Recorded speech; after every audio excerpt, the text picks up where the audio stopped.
السلام علیکم ورحمۃ اللہ وبرکاتہ۔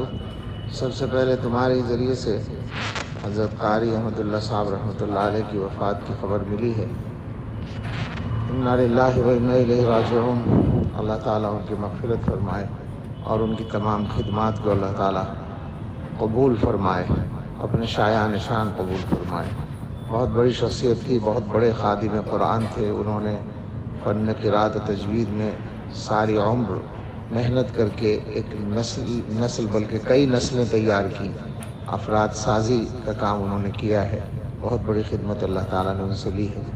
میری چند ملاقاتیں ان سے تھیں، اور جب بھی ملاقات ہوئی تو دو باتیں خاص طور پر محسوس کی۔ ایک تو ان کی طبیعت میں جو محبت اور تواضع تھی، اور ایک اپنے استاذ کا ذکر خیر۔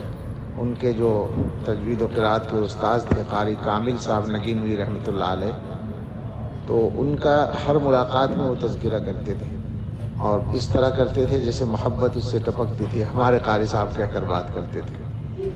اچھا، میری ملاقات میں یہ بھی بات سامنے آئی کہ ان کے جو بڑے بھائی تھے مولانا سیف اللہ صاحب، وہ حضرت مولانا فخر الدین صاحب رحمۃ اللہ علیہ کے خدام میں سے تھے، اور حضرت مولانا ریاست علی صاحب رحمۃ اللہ علیہ کے ساتھی تھے۔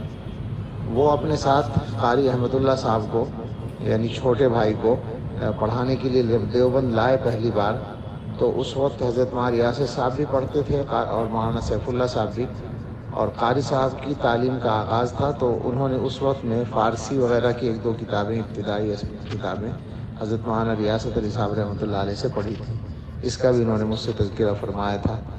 عجیب ان کی شخصیت تھی، وہ بہت ہی زیادہ محبت اور احترام اور اپنے بڑوں کا ذکر خیر، اور خاص طور سے اپنے استاذ خاص قاری کامل صاحب رحمۃ اللہ علیہ کے ذکر سے تو وہ رطب اللسان رہتے تھے۔